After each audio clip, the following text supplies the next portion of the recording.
Welcome back. आप देख रहे हैं बनो अपना फाइनेंस मिनिस्टर। और जी हाँ, जैसे कि आप देख सकते हैं, रिटायरमेंट से पहले ज़रूरी होमवर्क हमारा मुद्दा अब ये है कि रिटायरमेंट की बात हर कोई करता है। बहुत एक्सपर्ट्स भी आपको कहते हैं कि रिटायरमेंट की प्लानिंग आपके पहली कमाई से ही आपको शुरू कर देनी चाहिए। और वाकई में रिटायरमेंट की प्लानिंग रिटायर होने के बाद तो आप नहीं कर सकते हैं, तब तो जो प्लान किया हुआ है उसको इम्प्लीमेंट करने का समय आता है।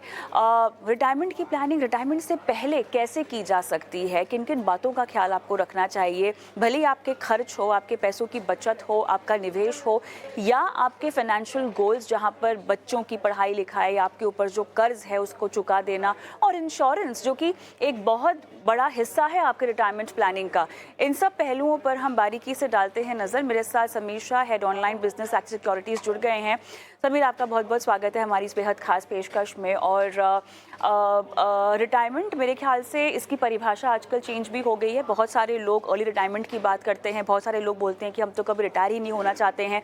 बहुत लोगों को लगता है कि रिटायर होना मतलब केवल एक जॉब छोड़ देना होता है, वरना इनकम उनकी कंटिन्यू रहे उसके लिए वो प्रबंध करते हैं। लेकिन जो भी आप करना चाहें, रिटायर होने से पहले उसकी प्लानिंग कर दें। जहाँ तक हमारी फाइनेंसेस की बात है, अधिकतर समय, क्योंकि हम भारत की बात कर रहे हैं और भारत में घर खरीदना आपके लिए बहुत बड़ा गोल होता है। आपकी पहली सैलरी आती है, समीर, बोल दिया जाता है कि चलो घर खरीदने के लिए पैसा बचाना शुरू कर दो।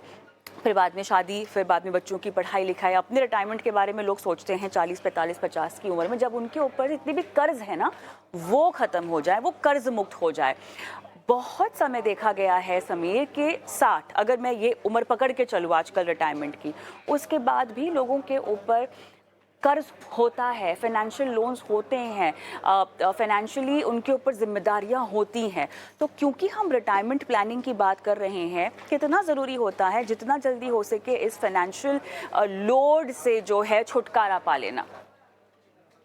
So good evening Kavita ji. अगर हम रिटायरमेंट की बात करते हैं तो एक हाल ही में एक सर्वे हुआ था। वहां पे सर्वे में आउटकम बहुत सरप्राइज तो नहीं कह सकते, बट बहुत ही चिंताजनक आउटकम आया था।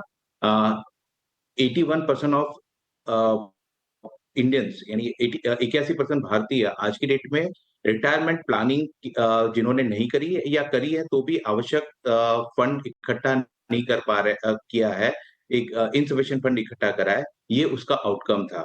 सो ये बहुत ही चिंताजनक है। इसके पीछे कई कारण है।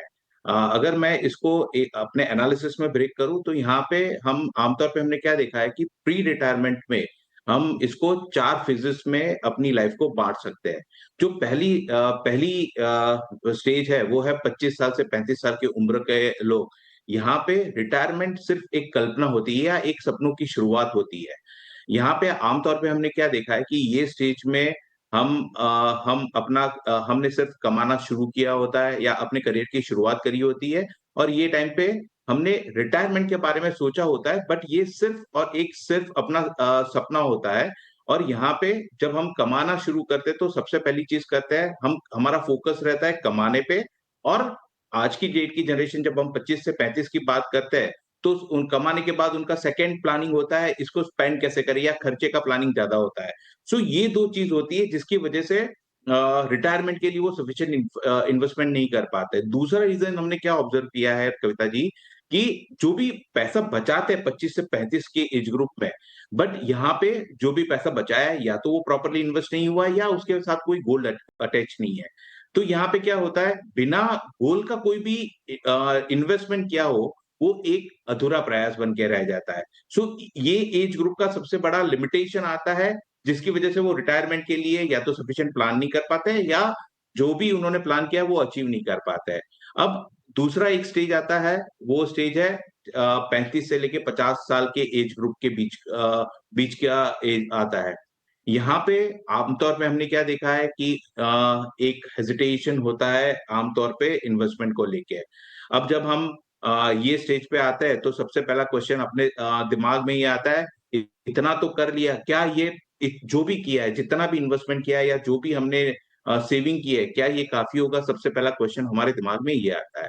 जब ये आता है, ये स्टेज में आमतौर पे हम पहुंचते हैं, यहाँ पे हमारी जीवन की जिम्मेदारियां बहुत बढ़ गई होती है। बच्चों के लिए बच्चों का एजुकेशन स्टार्ट हो गया होता है या हायर एजुकेशन के लिए इन्वेस्टमेंट स्टार्ट कर लिया होता है। होम लोन जैसे आपने बताया होम लोन होता है, सेकंड फेज़ होता है जहाँ पे डिपेंडेंट पेरेंट्स होते हैं तो उनका भी ध्यान रखना पड़ता है। तो ये सारी चीज़ें ये एज ग्रुप में कहीं न कहीं इन्वेस्टमेंट पे इम्पैक्ट करती है। जब ये स्टेज में लोग आते हैं, तो यहाँ पे रिटायरमेंट कॉन्सेप्ट नहीं रहता है, बल्कि एक कैलेंडर पे दिखने वाली सच्चाई बन जाती है, जहाँ पे वो देख पाता है जैसे कोई 45-50 इयर्स का होगा, तो उसको 7-8 साल के बाद अपना रिटायरमेंट दिखता है। अब जब ये स्टेज में आते हैं, तो काफ़ी सारे उनके दिमाग में डाउट्स आते हैं। जैसे पहला डाउट आता है, अभी तक जो भी जोड़ा है, क्या वो काफ़ी हो जाएगा? अगर नौकरी चली गई, अगर मेडिकल इमरजेंसी आ गई, तो जो भी मैंने सेविंग किया क्या इनफ होगा? सो ये सारे क्वेश्चन्स होते हैं ज कहीं न कहीं ये क्वेश्चन्स को एड्रेस करने के चक्कर में रिटायरमेंट प्लानिंग में जो फोकस रहना चाहिए वो कहीं न कहीं मिस होता है।